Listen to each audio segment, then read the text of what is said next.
गत 3 जनवरी 2024 को गोपालपुरा पुलिया के नीचे दिन दहाड़े लगभग 60 लाख रुपए की ज्वेलरी लूटने की वारदात से जुड़े 4 आरोपियों को पुलिस द्वारा गिरफ्तार किया जा चुका है। पुलिस उपायुक्त ज्ञानचंद यादव ने गोपालपुरा स्थित डीसीपी ईस्ट कार्यालय में मीडिया से मुखातिब होकर वारदात से जुड़ी अन्य जानकारी दी। 3 तारीख को सुबह करीब 8:30 बजे कुरियर कंपनी के एक व्यक्ति द्वारा एयरपोर्ट से जेवरात, सोने और डायमंड के जेवरात लेकर रवाना हुआ और जिनको एक स्विफ्ट डिज़ायर गाड़ी द्वारा फॉलो किया गया और गोपालपुरा पुलिया उतरते उनको स्विफ्ट डिज़ायर आगे लगा के और उनके साथ में लूट की वारदात की गई और जो कि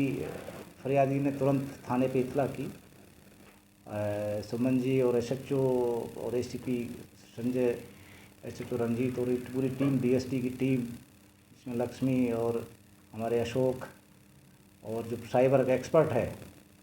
हमारा प्रद्युमन, इन सब लोगों ने कड़ी से कड़ी जोड़ी और करीब 100 के लगभग फुटेज देखे, लेकिन चूंकि वो नकाब पहन रखा था उन्होंने उनकी तस्दीक नहीं हो पाई। तो गाड़ी का एक चिन्ह मिला, एक स्विफ्ट डिज़ायर गाड़ी थी, इसके एक चिन्ह के आधार पर ये लोग यहाँ से ट्रैक करते हुए उसको दोसा के मंडावरी तक पहुँचे और उस गाड़ी के ट्रैकिंग के बाद में वहाँ की पुलिस के लोकल बहुत ही सहयोग मिला, जिससे कि इस वारदात को खोलने में हमारी सफलता हुई और इसमें करीब 60 लाख के सोने और डायमंड के जेवरात थे वो लूटे गए थे। लोकल पुलिस के द्वारा दोसा लालसोट के और दोसा से कांस्टेबल क्या नाम विनोद कुमार, जिसने हमारी जो ये टीम वहाँ करीब पिछले 15 दिन तक वहाँ रही, उसकी बहुत मदद की,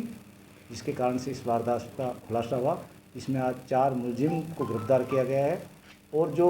वास्तविक जो डायमंड और सोने के जेवरात थे वो भी बरामद किए गए हैं। एक मुलजिम अभी इसमें फरार है और इसमें क्योंकि ये 5 मुलजिम थे जो लूट करने वाले, इसमें डकैती की धारा ऐड करके और उसको गिरफ्तार किया गया है। 3 मुलजिम हैं, उनमें चेतराम, रामकेश, लेखराज और सागर मीना।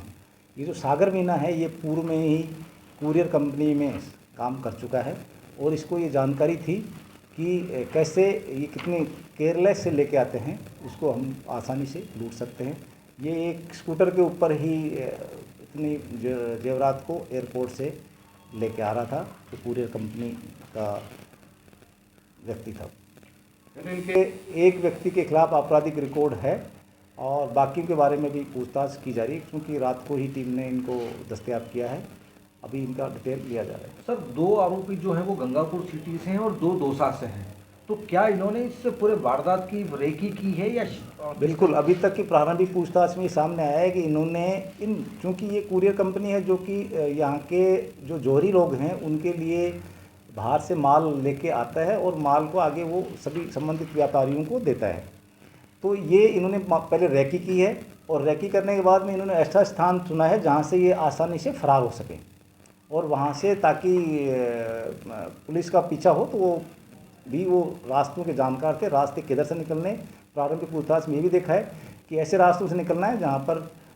पुलिस की प्रेजेंस कम होती है। शुरू में जैसे ही हमें इत्तला मिली और उच्च अधिकारियों को अवगत कराया गया, उनकी निर्देशन अनुसार अलग अलग टीम बना के और हमने शुरू में कैमरा और इनकी चेकिंग, जहाँ से सामान लेके निकले थे वहाँ से लेके उनकी हमने शुरू की। उसके बाद हमें फुटेज मिलते रहे और गाड़ी की आइडेंटिफिकेशन मार्क के आधार पर पूरी टीम ने किया और हमें जहाँ जहाँ जरूरत पड़ी आगे तो अफसरों को कहा, अफसरों ने हमें तुरंत उन डिस्ट्रिक्ट्स में हमें जो भी हमें सुविधाएं चाहिए थी वो प्रोवाइड करवाई, जिसके आधार पर हमें आगे सफलता मिलती रही। सर, जिस तरीके से आपने वारदात का खुलासा किया तो आपको किन किन टेक्निकल चीज़ों का सामना करना पड़ा? क्या आपको लग रहा था कि ये इतनी बड़ी चोरी की वारदात खुलने में इतना वक्त लगेगा या फिर और ज़्यादा वक्त लग सकता था? टेक्निकल पर मैं आपको निवेदन करूँगी, एक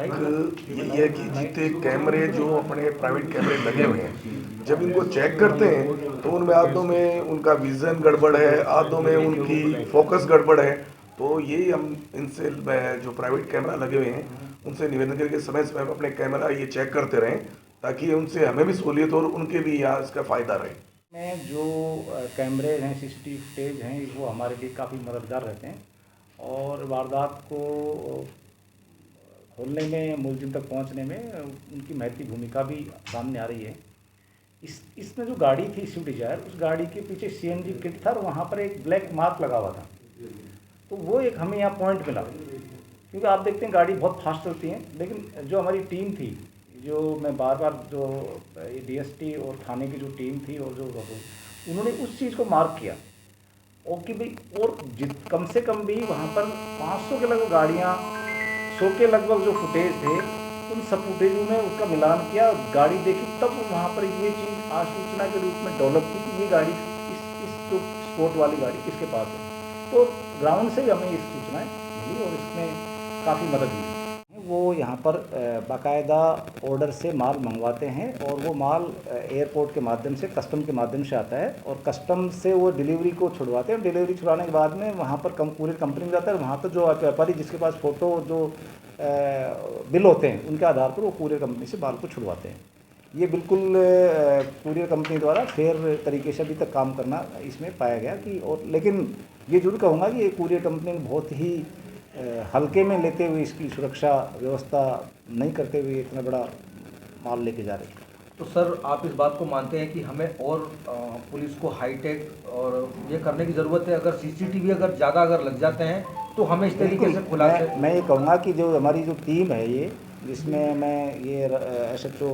रंजीत और ये जो टीम DSP की चीतर, अशोक, ये पिछले 15 दिन से इस कड़ाके की सर्दी में वहाँ पड़े हुए थे। तो इसमें दोनों चीज़ें हैं, इसमें टेक्निकल के साथ जो ट्रेडिशनल पुलिसिंग है वो है, जो कांस्टेबल जिसका नाम बताया आपको भी विनोद दोसा का, वो ट्रेडिशनली जिस हुलिया का व्यक्ति जो हमें बताया गया है, उस हुलिये का हमने वहाँ पर हमारी टीम ने सभी गाँवों में बताया गया और करीब 7 तहसीलों में उन्होंने उनको आइडेंटिफाई करने के लिए हमारी मदद की, क्योंकि ये बड़ी वारदात थी। इसमें हमारे को जो टेक्निकल सर्विलांस और जो हमारी सीसीटीवी फुटेज, दोनों के आधार पर ये था कि ये मंडावरी के आसपास के लड़के रहने वाले हैं और उसी के आधार पर बामनवास, दोसा, लालसोट, सवाई माधोपुर, इन इलाकों में हमने ये इनकी रैकी करके दस्तयाब किया। सर, जिन कर्मचारियों को लूटा गया, क्या इनकी भी कोई संलिप्तता रही इसमें? नहीं, इनकी अभी तक की पूछताछ में कोई संलिप्तता नहीं पाई गई अभी, और क्योंकि मुलजिम आए हैं, इनका आपस में टेक्निकल इनकी क्या बातचीत हुई है, क्या कभी उसके आधार पर कहेंगे, लेकिन जिस प्रकार की इन्होंने वारदात को गंभीरता से लिया, तुरंत बताया, और जो पुलिस का साइकोलॉजिकल इन्वेस्टिगेशन है उसके आधार पर अभी तक हमें लगा नहीं, लेकिन फिर भी